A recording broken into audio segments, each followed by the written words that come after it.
My name's Jessica, and I'm an art major and a philosophy major. My name is Maddox. I am a music education and philosophy double major here at NDSU. Yeah, my name is Noah Champ, and I'm a computer engineering major. My name is Katerina, and my major is interior design. So philosophy is the study of thought, and more importantly, it's the art of drawing conclusions.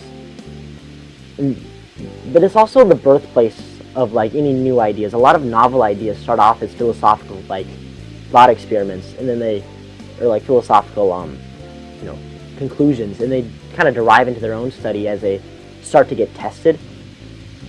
So then you start to get into testing into the science tiers, and as you start running experiments and doing just once you start acquiring more data, it starts to become its own field. But a lot of thought comes out of philosophy itself. It's, I guess, in a few, to sum it up, philosophy is the search for knowledge that we don't already have. Philosophy is not opinions. It is basically statements and arguments made logically and soundly. Philosophy is not just meant for scholarly academics. It's meant for anyone and everyone, and anyone and everyone should try and study philosophy. Well, I'm an overthinker, and I thought I should put my overthinking skills to be more useful and actually think about stuff that matters or could help me understand the world more. I think, kind of basic, but I think ethics is really interesting because testing my own belief system and seeing other people's belief system, and then having my mind open to the options that there are different perspectives on all these different things. Abortion is one example where philosophy opens your mind to be neutral-minded, to see the other side, where I might not agree with it, but at least I can respect it as something different than my own opinion.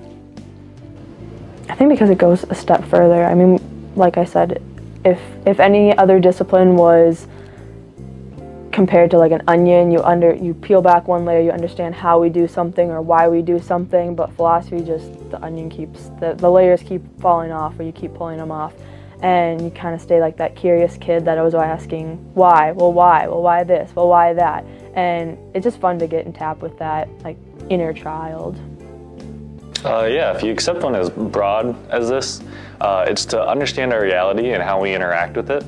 That's the general goal of the questions that we're trying to answer in philosophy. Philosophy is not a very profitable degree. There's no way you can make money off of it. But philosophy, I think, and the way I'd rectify it being not a monetary value, I think there is so much value. It's so enriching personally, and I come to my philosophy classes are just so engaging, and it's just such a accepting field that I think everybody's voice is necessary to hear, and everybody can get smarter by having these philosophical conversations. And I think philosophy, a lot of questions that are asked in philosophy is how can this lead to a better society?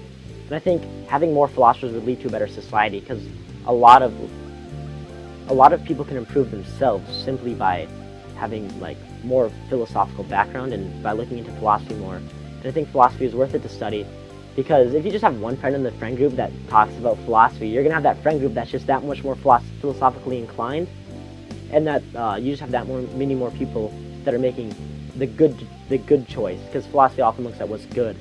And most people would say quotation marks here, because good is so subjective, but I think philosophy is interesting and it's so useful, because we have to really look back and think, well, what is good and why is it good? And you can't have this without philosophy. Well, that's what I was saying about, if you want to keep this rolling, but that's what I was saying about the backyard patio. At 1 a.m., that's when that's philosophy right there, or the court of Athens is where the Platonic works take place, the Plato works take place. It's just a bunch of guys arguing about stuff for the sake of just having a good time talking about things and trying to enrich themselves through conversation. I think philosophy gets a bad rap because people think that people in philosophy are vain and arrogant, which I can see how that could seem like it's true, but I think that they're some of the most altruistic people, actually. So I don't think that characterization is anything more than a general sweep of who they are. What I like about philosophy, I like how it continues to challenge me. I mean, I like how I'm never right about anything, and that's really frustrating at times, that people can just say things that completely rocks my worldview, or I'll hear something, and it'll just change my entire opinion and everything. Forces me to always be on my toes and always analyze what I am doing to be a better person and to be a smarter person. I like philosophy because it gives me a chance to talk with other people and hear thoughts that I disagree with and try to build up my own thinking. And I think it's really important because I think in this current day and age, we can just look anything up, like, oh, you need an answer to something, just look it up, instead of actually thinking about it and like thinking about why. And I think that's really important, and we need to keep that reasoning. It's interesting. It brings me happiness. That's like the entire reason to it.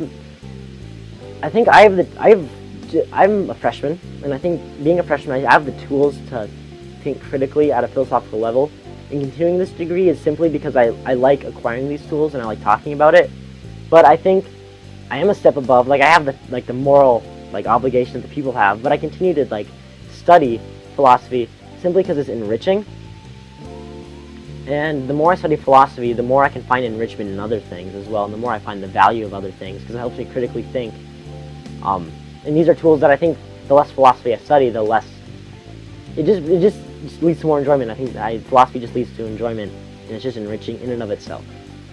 Well, I think that the critical thinking skills are applicable to my whole life, but I think it encourages me to be more creative in my art. No, I wouldn't say so. It gives me a break from my design classes, which is sometimes really needed when you work on a design project for 10 hours, 14 hours a day, and you're like, oh, okay, I get to go read an article that's just anything different than my design degree. It's a little brain break and using the other side of my brain for logic rather than creativity. You're sort of missing out on the other half of the spectrum there. Computer engineering is a very hard technical degree field, and that's pure STEM. You're not going to get much outside of that. Whereas you're missing the whole other half of life, arts, all the other kind of stuff. So minoring in philosophy is a really good way to get that other half of life in your life. I guess it just makes me more of an open-minded person, especially with interior design. You need to be open-minded because at the end of the day, yes, you have a say as the interior designer of what goes into that person's space, whether they're a shop owner or a homeowner or something, but you have to be open to either their culture or their perspective, their wants, their needs, their whatever they need to function. And so one thing we get warned about as interior designers is that you might have to create a space that you don't really like, but as long as the client likes it, that's all that matters. So being open-minded is a really big deal, and not trying to put yourself in that person's shoes, because you're not, at the end of the day, you're not the one that's living in that space. You're not the one that's, making money off of it necessarily. Whatever they want for their brand, for their home, is more important than putting your design 2 cents in it. Obviously you need to a degree, but not making it personal, not projecting your wants for the customer. Well, it's kind of just to push yourself, right? Like, if you've got the time, why not, right? Like, I think it's always beneficial, and I think philosophy itself is really important. So if you can do that and learn alongside of another major, it's immensely beneficial. So a lot of them just go, philosophy, huh? So what I say to them is it's a lot of fun. I think it's very important to look at what's good and what's bad and what you should do and reflect on it. And it's really enriching, because I've said that like 70 times how enriching it is. And I think because it's true, it's a very enriching degree. For me, in particular, it's really enriching. I think it can be enriching for a lot of other people. But I think everybody looks into philosophy to any extent. Everybody's a philosopher. And I think to look at it one step further is just where the fun in philosophy is. And I study philosophy because I like to look one step further. And I know, like, being a human being, I know that you like looking one step further. And that I think is very important to think about things and to talk about important questions.